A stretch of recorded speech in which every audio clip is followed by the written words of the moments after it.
What's going on, everybody? C4, welcome back to the channel. Today we're here for episode 18 of our Vancouver Grizzlies Madden 22 PC mod here in Pink Slips. And we have a very interesting day on the slate here. We have week 13 and week 14 here today. Week 13 at home against the Broncos. Week 14 at home against the Dallas Cowboys. We are going to need to take a little gander at both these squads to see which one truly has the best upgrades on their squad. I think both those teams have a lot of talent. My gut's saying Denver might have the slight advantage in terms of attainable talent, but either way, we are looking to continue the momentum we got in week 12 by defeating the Indianapolis Colts 28-21. Look at the current playoff picture. As first place in our division, we are currently the 3 seed in the AFC, but we have seen across various series that you can get, I have a couple stinkers in me. You never know when that stink is going to absolutely pop off. You just hope it's not today. I mean, you look at our overall ranks right now, across the board, outstanding. The number 4 offense, the number 8 defense, number 1 pass rush, defensive rush defense. That's awkward. That's a mouthful. That sounds just not how you're supposed to say it. You cannot run the ball on me, is what that is saying. And we can run the ball on pretty much anybody. Top 10 in rushing yards. Pass yards could be better. I think a lot of that does come down to the sim. We don't throw the ball prolifically in a lot of our sim games, but that's fine because we're 7-4 and we're getting more players than we're losing. And anytime you get a losing streak, which we had an episode or 2 ago, things definitely start to sting just a little bit. We lost superstar right tackle Evan Neal. We now have Sam Cosmi. We lost on the defensive side of the ball. Our secondary corner room got depleted. We lost Caleb Farley. We lost Sauce Gardner, our first round pick in Vancouver Grizzlies history. So we're battling here. Rock Ya-Sin was the player that we won off of that Colts victory, and he is going to absolutely have to step up here as our unanimously undisputed top corner, outside corner, 80 star. Hasn't really been thrown into that role yet with the Colts. Colts have kind of taken their time with Rock Ya-Sin. Not here today. You are going to have to be shut down. You are going to have to make plays, and you're going to have to just continue to take advantage of the talent around you. Between Thibodeau and Jalen Phillips, Aiden Hutchinson, Jeff Simmons on the D-line, you have 2 very, very good safeties behind you. Things are pretty much conducive for Rock Ya-Sin to make some plays for us. There's going to be a pass rush. He has help behind him. So let's see it, man. Let's see him become a ball hawk. Let's see him get some turnovers for the Vancouver Grizzlies. I don't really think there's actually much else to really discuss. Chase Claypool is back from injury, which made that Week 12 victory that much more impressive because we were down, our best outside wide receiver. Let's take a look at the Broncos and the Dallas Cowboys just to get an idea which team we should put I want to say that when we hop on the sticks, it gives us a better chance at winning. But, I mean, we've been able to sneak a couple victories here and there through the sim, so it's not a foregone conclusion, but generally, we're probably going to be better off in the games that we do play in terms of winning. So we got, I wish we'd have Chuba Hubbard. Javonte Williams is like that one running back I really want to use in Madden, like have a franchise that wanted to do RB1. We just don't need it, but like someone like Pat Surtain would be amazing. Like I would have a very short stay for Rock Ya-Sin if we could upgrade him to Pat Surtain. Pat Surtain most likely would become a team captain for us. There's a lot of talent at wide receiver that I would absolutely welcome. Jerry Jeudy would be dope. He's an 83. That's attainable. You have Risner there. Trevor Lawrence at quarterback. Quinn Meinert's on the offensive line. Yeah, I'm seeing a lot, Cushenberry, Muti on the interior. Both those guys have star dev traits. I'm thinking the Broncos are going to be pretty tough to beat. I knew all along Broncos had a pretty good rating. There's just such a discrepancy in the Dallas Cowboys. They have a lot of top-end talent, but the guys are going to be really attainable for us. Like, I would love Micah Parsons. That's just not happening unless we get a 5-star performance, and then we'd have to give up Jalen Phillips. As much as Micah Parsons would be unreal, I think what Jalen Phillips has been able to do for us this year production-wise, I'd feel bad. It just would make it feel worthless if I upgraded on that. I think ceiling, he can get to where Micah Parsons is at. But you got Micah Parsons there for Dallas. CeeDee Lamb, I'd like CeeDee Lamb. He'd be dope. Diggs in the secondary. That'd have to be, a 4-star victory would be able to get Trayvon Diggs. Again, don't need running backs. Tony Pollard, much like Javonte Williams. Big fan. I'd love that to be my backfield in some sort of series.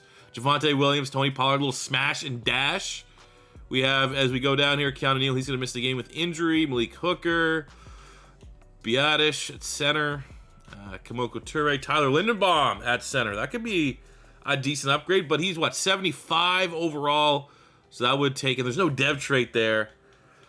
I mean, end of the day, both these teams have players I would like. I just think there's a lot more options on the Denver Broncos. So that is the game we're going to hop in on the sticks, and we will sim against Dallas. And then if you lose against Dallas, it's not like we played and lost and had to sit there for a half hour, 45 minutes, however long it takes me to record this, losing to the Dallas Cowboys, you know what I'm saying? Which is just painful for me to do. So we're going to be taking on the Denver Broncos. 4-7 Denver Broncos. Trevor Lawrence is their quarterback. How that happened, you remember the Vancouver Grizzlies were originally the Jacksonville Jaguars. So we pretty much had to send off our roster. And Trevor Lawrence ended up being the successor to Teddy Bridgewater and or Drew Lock in Denver. Looking at how they like to run, I mean, that's a bad offense, man. They're 24th pass, 24th rush. So I think we'll, completion percentage is high, passing touchdowns is high. So I think I'm going to go short pass. If the completion percentage is high, I'm going to just guess that Trevor Lawrence is just kind of checking it down. Looking at their defense, pretty good passing yard defense. So maybe, yeah, we agree with the suggestion. Try to focus on the run inside. Try to move it on the legendary Calais Campbell. And that sets up into a week of practice where hopefully everyone is healthy. And we can go into this matchup full strength. Because at this point in time, you want to go 1-1. 1-1 at minimum. So we have Lee, one of our CFL players at corner. That's not that bad. He's a depth player. He's going to miss the game on the offensive side of the ball. Wow. Oh, okay. Depth guard. We're fine. 2 depth players aren't going to be making the home appearance. That is fine. We have a couple players that popped off this week at practice. We have Ben St. Juice, who is our corner 2 right now. Happy with that. The Canadian, this is his time to shine. We'd love for him to get a breakout. He's getting a lot of snaps on that normal dev. We have Dameon Pierce, our RB2. As a Florida Gator fan, very happy to have Dameon Pierce in the room. And whatever team ends up drafting in the 2022 draft, just know you're getting, like, the steal. And then, of course, we had the GOAT punter. Rookie, 80 overall, Matt Ariza. I feel like I pronounced that name wrong. I could probably just Google it. But either way, we're going to help him out there with the accuracy. Everyone else, whatever. Vernav, stand back. Anthony Auclair. It is time for week 13. Let's get on the sticks. Let's eat with Trey Lance. Let's eat with Chase Claypool. Let's eat with Chuba Hubbard. And on the defensive side, let's get 4, 5, 6, 7, 8, 9, 10 sacks on Trevor Lawrence with Jalen Phillips, Kayvon Thibodeau, Aiden Hutchinson, and the rest of the guys. Let's go.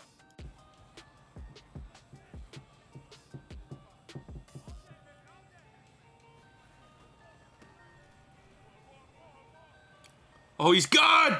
First play. Let's go, baby. It's sad they pay me. I do this for free. Woo! Oh, he just got out of the arms of Jalen. Oh, what the? Are you kidding me? One ridiculous, audacious play followed up by another. All right, what we got? I will say the thing that's awkward. We might have to check a look at the depth chart. We got Jeff Simmons standing up. We probably want him inside on that one and have Thibodeau. And there we go. That's awkward. But there's Rocky Ascend's first big play. Gets the pass break up, holds to a field goal attempt. 3rd and 2. They tackle behind the line of scrimmage. That's going to be close. Go for it. Don't punt. Don't punt. There we go. Pressure by Jalen Phillips. PBU by Ben St. Juice. And that sets up the Denver Broncos here with a 3rd and 7. Another chance for the Grizzlies to get off the field. Hold him to a kick. Let's see what Jeff Simmons can do standing up as a pass rusher. Which is ridiculous, but we'll try it. Oh! There we go. Didn't get the sack. Between him and Aiden Hudson, we forced the punt, which is almost as important. We got a 2nd and 10. Trying to get our passing game. I mean, obviously, we saw the big run with Chuba Hubbard. But we have yet to find a rhythm throwing the ball. See if we can get it right here. Wide open at the sticks is Josh. Drops it. Much as we want to talk about upgrading corner, I feel like we just don't have a good dynamic at wide receiver right now. Yeah, man, I don't know. Passing offense, not hot. Broncos defense holds us to another punt. 3rd and 3. We have not sniffed on Trevor Lawrence here today. When you have the amount of pass rushing talent that we have, when you have enough Did he go back behind the line of scrimmage? Wow, terrible play by Cortland Sutton there. Get the ball back. But we have not sniffed Trevor Lawrence here today. Unacceptable. 3rd and 10. Let's go. We got Creed going in the background. Okay, he's audible, and I don't care. We're going higher. Let's go. Come on. Oh, we... Fuck. Terrible. Oh, how was that not pegged? That literally looked like such an ugly spiral that I think it played into our hand that it wasn't intercepted. So the kicker will tie it. That's just wasteful. Go 2nd inches, take that sack, Draymond Jones. And that's a terrible kick. Okay, we're going all out blitz. This is sitting back. We are not winning this game unless we stiff on Trevor Lawrence. Okay, we're going to have to make his life live in hell. And right now he's just sitting back there, conducting the offense. You know, it looks like a fucking warm-up. You know, just completion. Drop back, completion. It's too easy. Gotta make his life hell. Find a way to do that. And I think we do that by just saying, you know what? You know, you're gonna have the easy completions. Anyway, that bad drop. That was an easy completion, though. So the only way we're gonna take this game over is if we find a way, even by overcommitting, to get pressure on Trevor Lawrence. 3rd and 1. Jalen Phillips, sack leader in the NFL right now.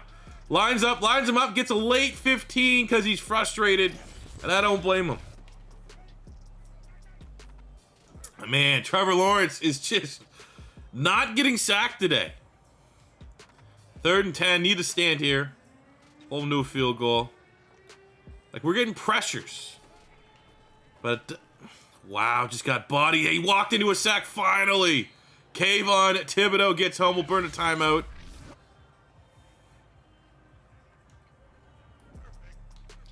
They attempt the field goal. They make the field goal. 13-7. Wow, we just got baited. Had the slants. Ronald Darby said, nah. And off that pick, they just kick a field goal. We got ourselves a hole, and the Broncos get the ball to start the 2nd half. Go, Trey. So slow, because he doesn't have an escape artist, but still effective. Okay, we got Dameon Pierce subbing in here in the red zone. Need a score. Touchdown would be ideal, but points. Oh, there we go. It's Dameon Pierce, the rookie out of Florida. Great blocking up front. Sticks in untouched, and the Grizzlies pull some points back here. Yeah, remember, we're a missed field goal. A terrible missed field goal away from leading right now. Super easy, quick throw to Noah Fant. Noah Fant, wide open, middle of the field. Why not? Go and get your block, B. Again, this is a 90-some speed fucking quarterback, man. Aaron Rodgers, I gave him escape artist in the Eagles franchise 10 times faster. I already say right now, if we're not going for this, fuck the house rules. We're going for this. Oh, escape artist so annoying. Like, get it out of the game. Put it this way, Swami, who makes this game, I saw a video, he was doing like his own franchise thing. They like made house rules to ban escape artists. Like when the people that make the game are like, nah, that ability sucks. Take it out! No idea. No idea, nothing there. Throw it away. 8 of 21. Horrific. Yeah, just, you know, everything's gone wrong today. Still, we're not out of it, but definitely not in it.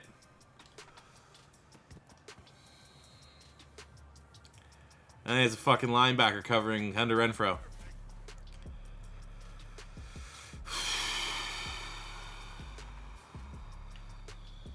.42, I gotta punt it. There we go. Finally, someone makes a play. We throw with anticipation. Like, who are these linebackers, dude? Does Denver have like the great, like, prime Derek Brooks and Ray Lewis back there? Like, I'm seeing dudes in the 40s covering my top wide receivers. pretty consistently. That's a terrible throw. 4th and inches. I mean, that's just complete. I was just talking. We're going for this. Gotta run it. We gotta run it inside.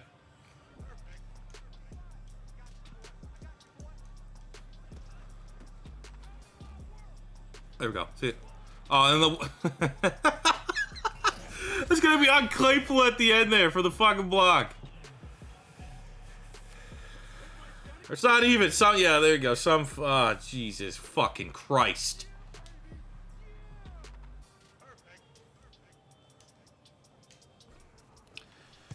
All right, well, at least it's a one-score game here.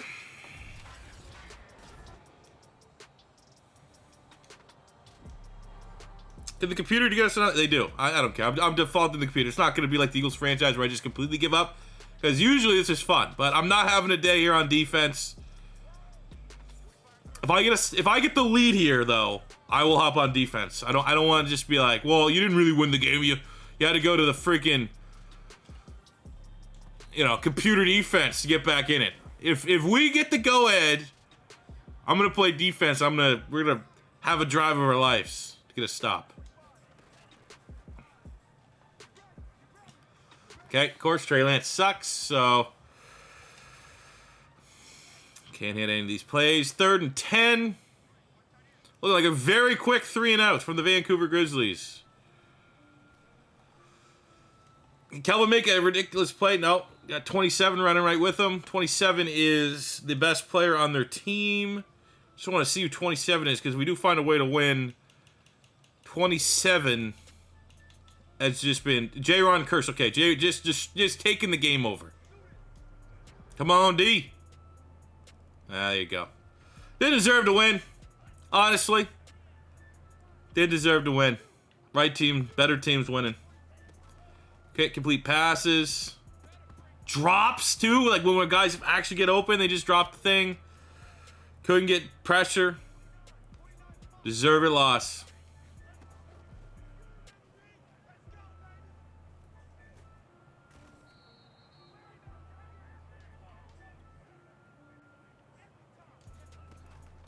We know where our team's weak, right? Don't have wide receivers that can make plays consistently. Don't have corners that can shut down, pass first, quick throws. It is what it is, man. This happens, man. We went through, what, 3-4 game losing streak there. Lost a lot of talent.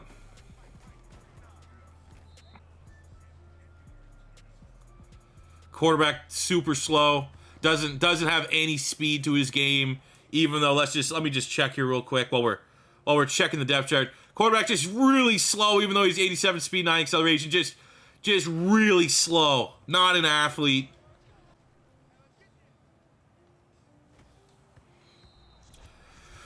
$12 of 38. Sorry for making you guys sit through that one. Jesus Christ. So look at the scoring here. The Denver Broncos convincingly kicked the shit out of us, won the game, 1 star. They had the turnover battle, which is worth a half star down here. Look at the player stats. It wasn't a dominant, it was dominant, but wasn't dominant. They just threw fucking dink and dunks, 44 attempts. Not one pass was over 15 yards, it felt like. But it was effective, but there's no scoring there. So at least they weren't rewarded for playing like cowards. Noah Fant had a big game because we just couldn't stop the tight end checkdowns. He went over 100 yards, which is worth a half star. Then on the defensive side of the ball, they got 2 sacks from Draymond Jones with a half star. An interception from Ronald Darby, which actually was a great pick. Just absolutely baited us. Again, Trey Lance, not an athlete, doesn't have any arm, couldn't throw it with any sense of velocity. So Darby's able to pick it off. It ends up being a 3-star performance for the Denver Broncos. Deserved and a +6 upgrade, which we deserve to get punished for such a... That's probably our worst game that we've played so far in Pink Slips. All right, I'm going to show you full disclosure. I'm gonna take a little bit of liberty on this one to help the life of this series. There's 2 upgrades that could be had here. One is a +5. They earn a +6. They could get Malik Reed to Kayvon Thibodeau. Reed, 76. Normal dev, he's 26. Thibodeau, don't know his dev trait yet. Maybe it's superstar, maybe it's star. But he's 21. He's a rookie, right? And then for the other spot, they could get a full +6 here by Jerry Jeudy. Actually, I thought Jerry Jeudy was a superstar. It's been a minute. But he's regressed down to a star. He's still a good player. Upside there, 23 star dev. I think he spent all 6 to get Hunter Renfrow, who's 26 star dev. I'm going to spend the full 6. I think it's close. I think if I was Denver and I was building the roster, I think long term, I would absolutely go Kayvon Thibodeau. But I think short term, plus 6 at the wide receiver room, getting a slot wide receiver is also very, very valuable. I just think that obviously if you're talking about Jerry Jeudy or Malik Reed, Jerry Jeudy has a higher ceiling. But for the sake of this series, for the sake of trying to improve addition by a subtraction, which I think is what we're going to do for our offense by getting rid of Renfrow, we don't really need that check down slot guy. We need someone with a little bit more speed. It's not like Jerry Jeudy's a burner. This is the one time that I will go with my second upgrade option versus my first, which would have probably been Reed for Thibodeau, for the sake of our series. That was such a bad friggin' game. They obviously take that deal, and they get their full plus 6 upgrade. Actually, I didn't even realize he's their wide receiver 1. I thought Sutton was still up there. So that's, I mean, you know, that's not as bad. That's like if you're grading the trades, if Thibodeau's 100 out of 100, Hunter Renfro's like a 95 out of 100. So here you go. Enjoy having your new slant god. He was useless for us. Second game on the slate is the 11. Of course, they're 11-1. The Dallas Cowgirls just can't stop their offense. I mean, we'll just go with the suggestion this is going to be a sim game. Not looking forward to our chance. Okay, first of all, though, we need to get the punter off of getting trained extra. You know, I think that's first and foremost. Let's throw the love to... You know what? Honestly, I think I'm going to get on the O-line there, Jordan Mailata. I think we'll have Jordan Mailata. I want him to, much like in the Eagles series, I want Jordan Mailata to be a 99 overall. He's like the best, most personable left tackle in the NFL. Let's hope we can get there. And we got Chuba Hubbard. This is the worst fucking... I shouldn't have sat down here and clicked record here today. One of the most boring... Like, I have an energy drink, and I couldn't be more tired and bored off that first game because we just couldn't do anything. Dominance from the Denver Broncos. And the very sim game, the most important player on offense, ACL sprain. He's going to miss the game. Flip to the defense. What do we got here? What kind of juicy surprise we have? We have nothing. At least a fully healthy defense. But down our starting running back is going to be Dameon Pierce, the rookie running back out of Florida. That's got to carry the line here. Got a couple nice upgrades there that I'll spend. But things are not looking good to get a win here in today's episode. The sim's not working, so I just straight up, instead of super simming it, just simmed it. And it was close.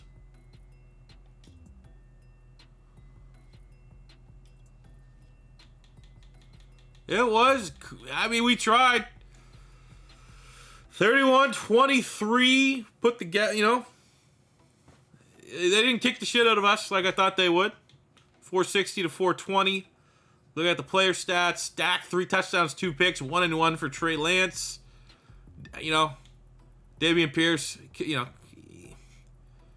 2 touchdowns. So that's a big ask to replace Chuba Hubbard on short notice. Josh Palmer over 100 yards and a touchdown. Not looking forward to the Pink scoring on this one. A couple sacks. Jeff Simmons, second half. Micah Parsons had a sack and a half. Eddie Goldman got a sack. We had some picks. Ben St-Juste and Willie Gay getting on the scoreboard there. But it is 0-2. And I did see the scoreboard there. We are now no longer first place in the division. So take a look at the scoring. Dallas did win the game, which is 1 star. They did pretty well for player stats. Dak Prescott with 300 passing yards exactly and 3 touchdowns gets 1 full star, half star for each. We have Amari Cooper going over 100 receiving yards as a half star. CeeDee Lamb with 2 receiving touchdowns is a half star. And on the defensive side of the ball for the Cowboys, Cat O'Neill with the interception is a half star. So it ends up being a 3.5 star performance. We have it because it was a sim game. Then we round up. So we go from a 1.75 to a 2, a 2-star performance, plus 4 upgrade incoming for the Dallas Cowboys. So here is what the Dallas Cowboys are winning. They're winning the player that we felt a little bit guilty about taking in the first place in Jerry Jeudy. We're going to be sending them 83 star dev Jerry Jeudy as well as 71 normal dev but electrifying linebacker Willie Gay. For Jabril Cox, who I was a big fan of, coming out of, well, formerly North Dakota State, then he went to LSU. He's actually a solid linebacker prospect. It's only a +1. It was tough to find a +4 to really upgrade. And it was tripping a little bit because Marvin Jones was a 83, and I was like, oh, he's 83, but he had like a +3 boost from the Cowboys coaching staff and morale and stuff like that. So at least when I found out he was 80, I mean, he's old, but he has a star dev, interesting skill set. I mean, he can catch in traffic. I mean, there's still, it's a bummer that we didn't get to use Jerry Jeudy, knowing that we brought in Jerry Jeudy in particular because our offense has been lacking. But I mean, you could do a lot worse than Marvin Jones Jr. And we, again, back-to-back losses. It's just kind of what happens. So, see ya, Jerry Jeudy. Never knew ya. Later, Willie Gay. He was actually kind of starting to form a decent partnership with Alex Singleton in the middle of our defense. But we bring in Jabril Cox, who actually I kind of like as a linebacker prospect. I feel like we're breaking even there at linebacker, maybe just losing a little bit of athleticism. And sure, Marvin Jones Jr., let's go. So we had the episode with a couple new faces on the squad. Marvin Jones Jr., he keeps that +2. I like seeing that. He keeps that +2. He's 82 overall. We got Claypool, Palmer, Mechie. I mean, I still my takeaway, like from one of my takeaways from that loss, outside of our pass rush, is just like, my God, man, you're seeing firsthand. I know it's a hot button issue right now in Ultimate Team and stuff like that because they're doing and buffing and tweaking escape artists, but just playing franchise mode, you're just it makes no sense to have escape artists as a thing, because as long as there's something in place like escape artists, which I have a 39-year-old Aaron Rodgers. When 39-year-old Aaron Rodgers with escape artist is a better scrambling quarterback than Trey Lance with 87 speed, 90 acceleration, there's a little bit of a problem. So, I mean, that just sucks, man. It's like one of those things, if you have a scrambling quarterback and you don't have a escape, you're not going to have a good time. And that is just something that needs to be rectified sooner than later in Madden franchise mode. But we have a new face on offense via a downgrade in Marvin Jones Jr. On the defensive side of the ball, we now have a new middle linebacker in Jabril Cox. We're interested to see what he can do. Thibodeau's depth trait did get unveiled. It is a superstar. So I think for the time being, I mean, Hutchinson, we don't know his dev yet, but I think for the time being, for the next episode, because I don't know these dev traits, not my draft class, it's probably just better to give the guy that we know has a superstar protection for an episode, or at least for another game, and while we wait and see, because imagine if Hutchinson somehow, some ways, only a star dev, and we continue to keep the captaincy badge on him, and we ended up losing Thibodeau with the superstar, and we keep Hutchinson, who's a great player, but only a star dev, kind of different ceilings on both of those players. So, we go into 0-2 on today's episode, needing to improve the wide receiver and corner room. We failed to do so. And we once had a commanding lead on the AFC, not commanding, but we had a couple game lead on the AFC South. Now the Houston Texans have moved up to tie us top at 7-6. We have the Colts and Chargers on the slate. Man, that Colts team, that is a very high overall team. But, yeah, still going to improve those units. And we don't know. We look like we're for sure a playoff team. Now there's a lot of question marks surrounding the Vancouver Grizzlies. But that will do it for today's episode, fellas. Thank you very much for watching. As always, first time stopping by, don't be afraid to hit that subscribe button. Smash the like button if you enjoyed. And until next time, it's C4 saying peace